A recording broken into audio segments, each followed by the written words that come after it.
Ladies and gentlemen, boys and girls, friends of all ages and genders, we are approaching the final round before the finals. That is right, it is round 6 of Swiss. Today, Team Trios at Game Kastle, hosted by OCM, featuring Modern. We've got 2 players coming in here. This is actually Table 2. Table 1 took an ID, and this is Table 2 playing further in. Got Joe on the bottom there playing Amulet Titan. This is sort of his classic deck.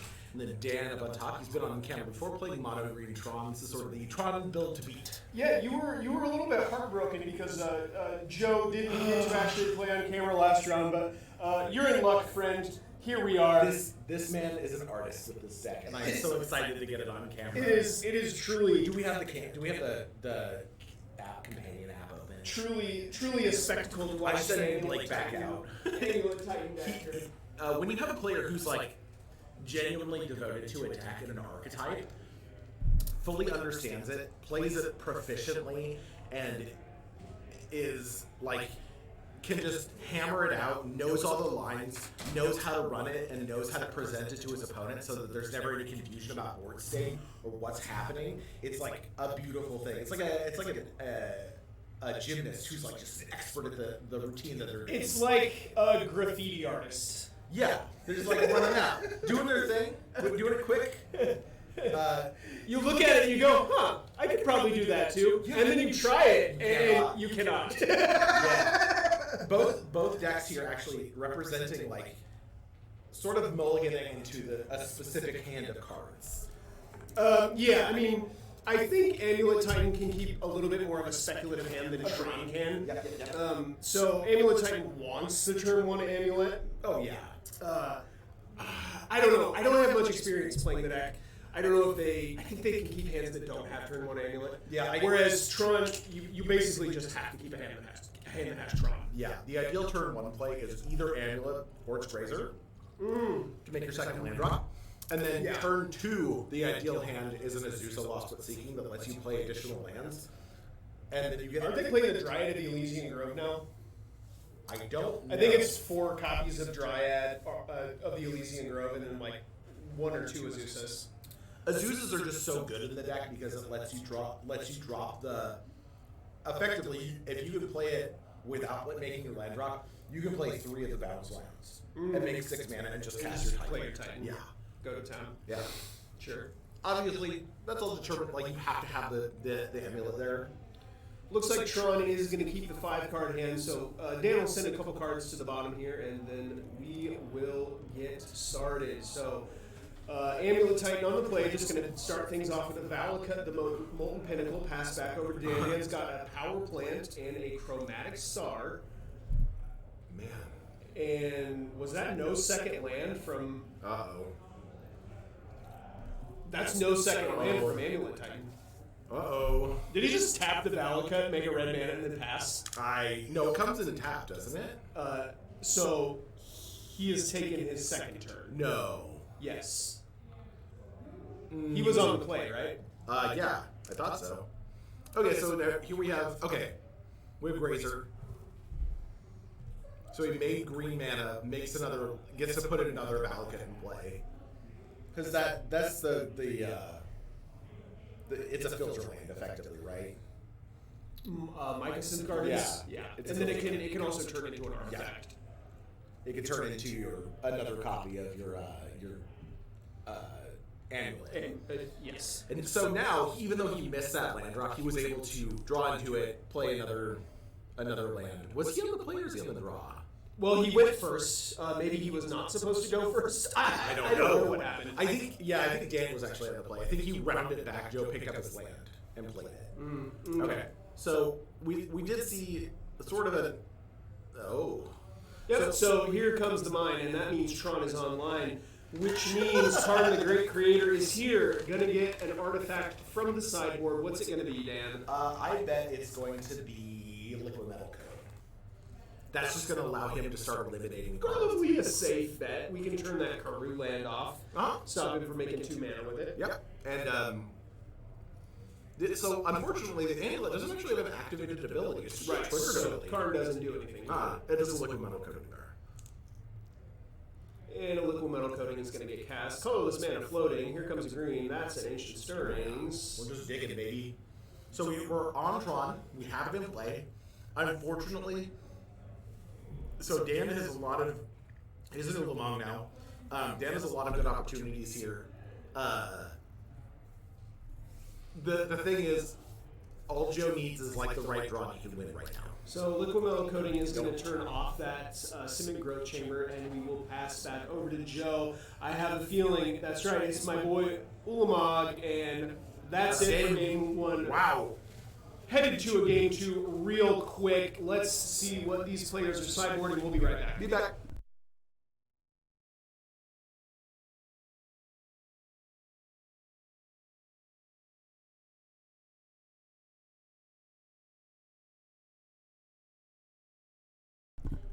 What's up, folks? Coming back here for game 2 of round 6 of the team trios featuring Modern today at Game Kastle. So finish our mulligans here, or our sideboards here. Yeah, so mulliganing now. Tron has taken out 2 copies of Relic of Verdrinitus and brought in 1 additional copy of Oblivion Stone and 1 Haywire Mite. Interesting. That Haywire Mite not going to do as much as you think. It gets rid of the amulets. Oh, that's true. Yeah, it does. Yeah. There's a reason why this deck is called Amulet Titan. That is... Yeah, but like a Stiff Breeze removes that. So the reason that I'm saying that is that Amulet Titan has taken out all 4 copies of the One Ring.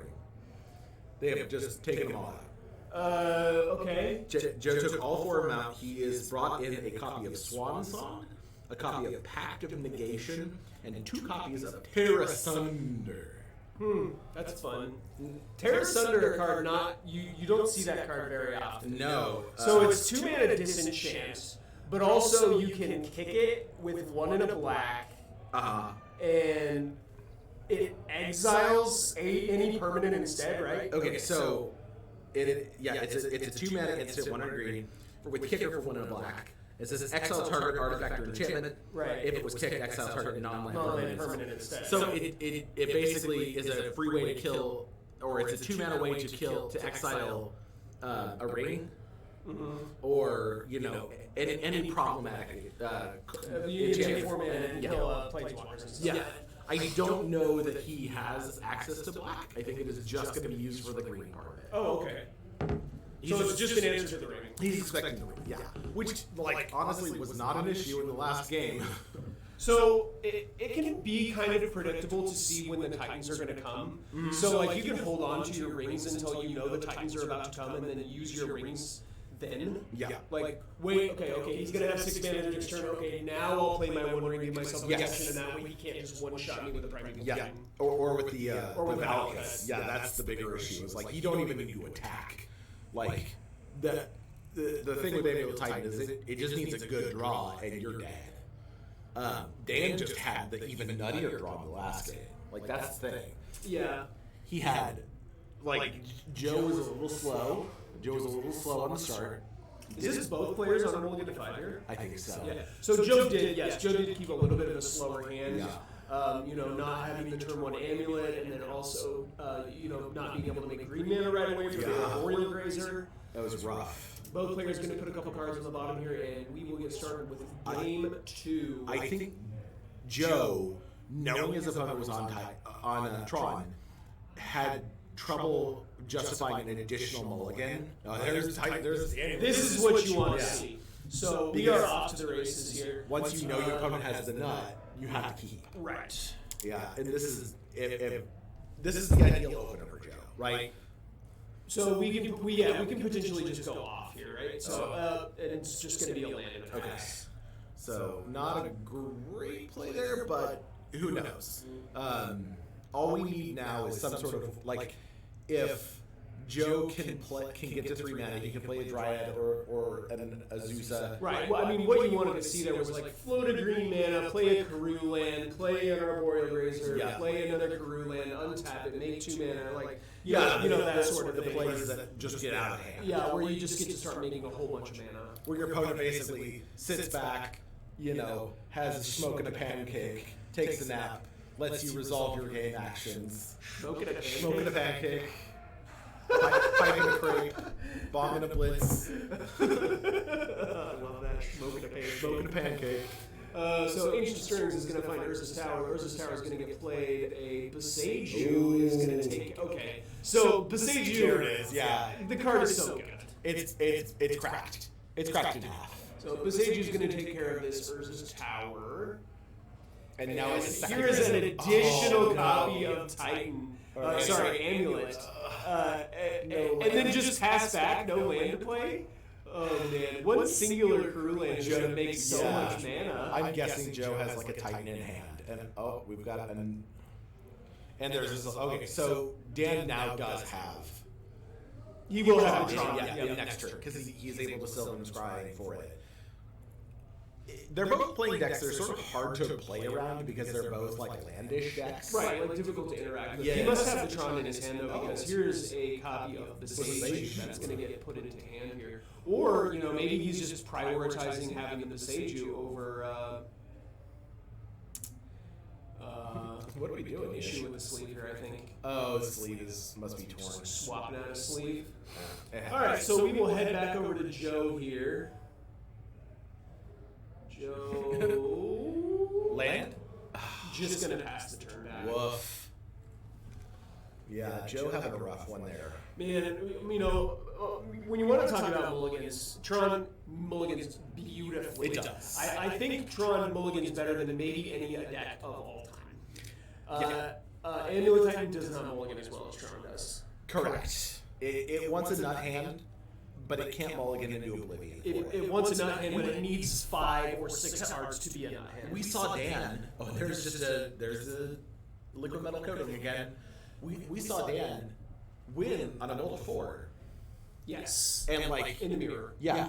And like ground out that game into the dust.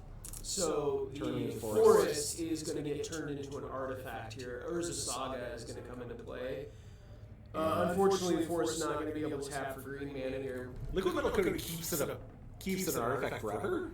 No, just until the end of the next turn. Okay. So he can now turn it into an artifact and then use Karn to plus and make it destroyed. I'm thinking liquid metal torque. That keeps it an artifact as long as you keep it tapped. Yeah.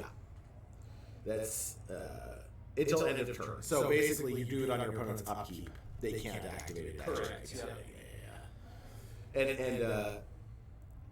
Amulet Titan doesn't really play it instant speed. So can't really respond enough. Chromatic Star going to get cycled here. Looks like 6 mana. That's going to be a Wormcoil Engine. Good blocker for a Titan, huh? Yeah, sure. Let's see if Joe has the little Karoo. Here it is. Okay. So we've got a couple of triggers from these amulets here. So untap. It looks like we're going to make 4 mana, and then the Growth Chamber is going to go back to hand. So we're going to use 3 mana. Yep. And here is a Dryad of the Elysian Growth. And this says so now all of these lands are all, and he gets to play additional copies of lands. Yeah. So playing the Growth Chamber a second time, that's going to make 4 more mana. So he's at 5 now. Which will take not him red, to, just green and blue. which will take him up to 5 floating mana. And then we've got a bounce trigger from the Growth Chamber here. Yeah. So what does he bounce? Does he like? He can float he can bounce that, float it, pick up the Odawara, and cycle and channel the Odawara. Yeah, could do that. But if he's got a Titan in hand, isn't Dan just dead? So Titan comes in, gets Karoo land plus later Stronghold. That floats a colorless and 4 mana. Activate once, activate a second time. That makes the Titan into 12 power with haste and vigilance. And then we pick up another land. Then Titan attacks. And then provided he gets a Ghoul Turf, I think so. No, we go get He has a Dryad. Oh, he does. They have all land types. So then he just goes and gets a Valakut, which deals another 6. Because all of them are mountains. So that would put him at that would be 18 damage, but he's got the Wormcoil Engine there to block, so he would gain 6 of that back. And the Titan would die. Yes, it does have Death Touch. It's a 6/6 anyway. So maybe we're just getting a bunch of outcuts. It's entirely possible. I mean, this is really a testament to the strength of the deck. Well, I think, oh man, it's rough because, like, in order for the Valakut to work, you want to have just getting crumbling. looks like a crumbling vestige and a Slayer's Stronghold. Okay, so we're going to be able to make a mana off the ETB from the crumbling vestige. He's thinking, and then untap. He's got to think through his lines. Yeah. Even if the Ottawara can get into the equation here and bounce that Wormcoil engine, I think it makes the math a lot easier. Yeah, and I think that's what he's trying to figure out. So we've got 2 untapped triggers.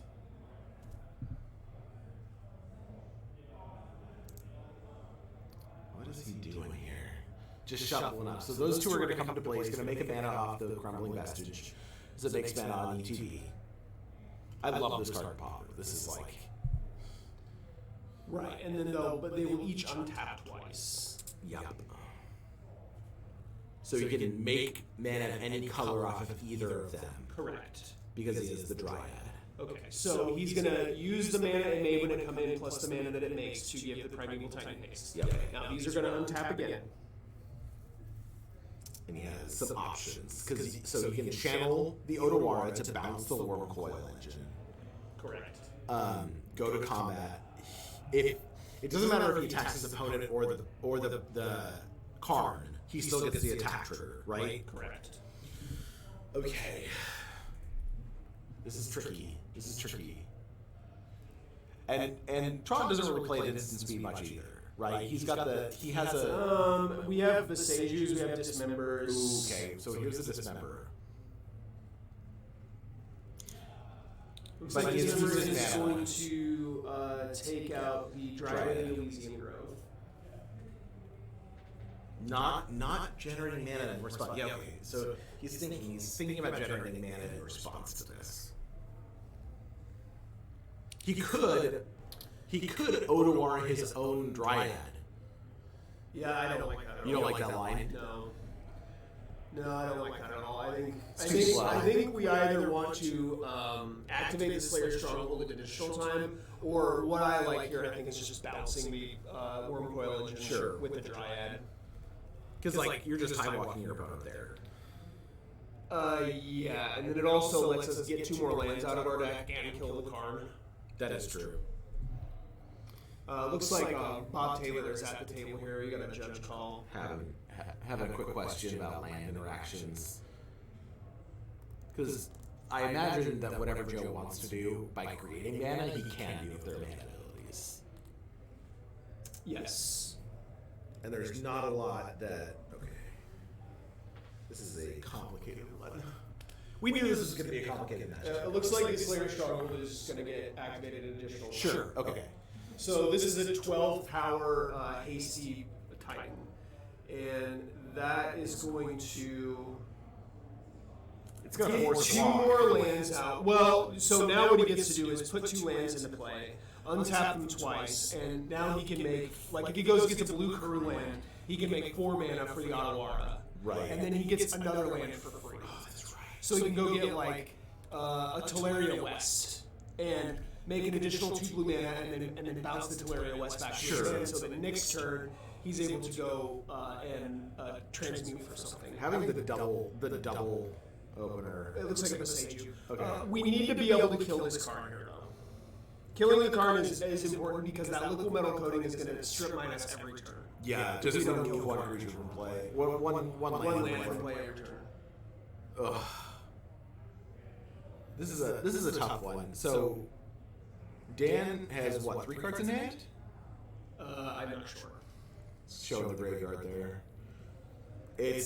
I do think the Dismember is an interesting main board for Tron. Okay, so we're just gonna make 2 mana with it and put the Besage back into hand, and then he did use the Ottawara. And now he has the Besage. Okay, with that. And now he gets to Besage with Besage. Oh, the land. Oh, off of Tron. Yeah.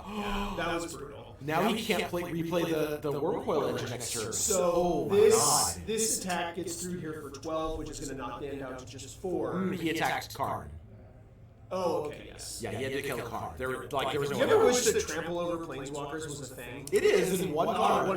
Rasta, and that's all. Like, I want that to be a thing on a lot of stuff. It should be, but here we are. I wish that trample from player to player in multiplayer was a thing. Oh, so I have a card that does that in my mono red deck. You can trample through a dead player. Yeah, a player. Just pierce their heart, go to the face of the next person. Oh my god! It's like 2 birds, 1 stone. So we're back on Tron. 2 dudes, 1 spear. Oh. Here's 5 mana. Here's a 1 ring. So Dan is going to get protection from everything. Still gets the attack triggers. Still gets the attack triggers. Yes. Yeah, I don't think there's a universe in which Joe does not attack. He is going to draw a card immediately with the 1 ring, and then we'll pass back to Joe here. Joe, more mana than God now. A literal ton of mana. I still think Tron has more, though. Yeah, he has 7, and Tron has 9. Man, what a game. That first game went so fast, and this game is just an absolute slog. And Joe just did not have an ideal opener there. Yeah, no, and that's what I'm at too. Yeah, but now it's like he's off to the races. So, is there a way for the Amulet Titan deck to kill without the combat step, or like, not with protection forever? Or needing to, your opponent to not be protected? Yeah, you have to be able to target them and attack them. Oh, darn! I know. Life is brutal sometimes. Your opponent just has to take 2 damage. Can I just say something? Like, lands are cool. Yes. Yeah, lands that do stuff are cool. I have my infatuation with like the bad not Ixalan, the Eldraine lands that come in and like if you have this number like Mystic Sanctuary is like easy go. Oh, like the one that makes a food token. Yeah, that's my one that makes a dwarf token. Yes. Yeah. So Primeval Titan is going to hit the red zone here. It looks like I have no idea what those are. I think it's 2 Karoo lands. I could be wrong. Yeah, those are the Double Masters Karoo lands. So it looks like that's just going to make some mana, and here is a Summoner's Pact. We're getting another. I bet we're getting a Dryad. We're getting a Dryad in the Elysian Grove, so they're. But you can't flash it in. He's got mana floating in the middle of combat. Oh. He's got 8 mana floating in the middle of combat. Is there a green creature that costs 8 mana that has flash? I hope there is, because that's what I want to see right now. Oh, it's a Cultivator Colossus. Oh, it's so sick. That's great. That's so sick. Oh, that's nasty. Cultivator Colossus. What an include. That's from the Midnight Hunt, or is it from the Cultivator? I have no idea what set of cards. And there's a Dryad. Okay, so now all he needs is a bunch of mounts. Now what he needs is for his opponent to not play multiple copies of the Wonder Ring. Yeah. That would be real rough. The One Ring doing a lot of work to keep Dan not dead. He is no longer not dead anymore. He's going to need to find another way to either answer the Cultivator, both the Cultivator Colossus and the Primeval Titan. Yeah. Or keep his opponent from, finding a singular Valakut +1 land. So a 7-mana card here would be very good. Well, I don't know though, because even if you kill the Titan, there's still a Cultivator Colossus. Yeah, you still Cultivator Colossus you have to worry about. And a Dryad. And I don't know if you know this, but Joe has additional copies of Primeval Titan in his deck. And more additional copies of Primeval Titan in Summoner's Pact. Yeah, so he does have to pay the Summoner's Pact trigger on his upkeep. So he's going to be down 4 mana. Yes, which does not appear to be a problem. I believe the Amulet Titan deck has more mana than the Tron deck. Could be wrong. 7, 8, 9, 10, 11. Nope, one less. Tron deck has 12. Yeah, because they have 2 towers. Great movie. Great movie. 1 ring, 2 towers. 2 chains, 4 bracelets. Oh, that's amazing. All right, Dan, what do you got? He's drawn a couple of cards with the One Ring here. Yeah. Real deep down in the tank, trying to figure out how he's going to get out of this one. As he just, he's signaling a go. Oh my gosh.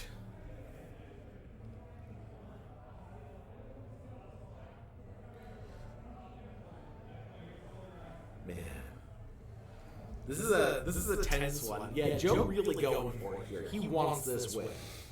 He's so proficient with this deck. He's hungry. He is hungry for the win. He wants it. Losing that game 1 was brutal, and now he's like, you can see that he's in it. So 4 mana. Yeah, so he checked the sideboard, and I figured Dan had this. Unfortunately, doesn't do a whole lot. It turns off one of Joe's lands. That Sundering Titan is going to destroy 5 lands. Joe's dead. Oh, wow, that was sick. Joe doesn't have the mana. Remember when I was talking about this card two rounds ago? Yeah. I think Joe's dead here. He can't pay for the pact trigger. Oh, wow, what an end. Oh, wow. What an end. Holy crap. That was sick. We're not muted.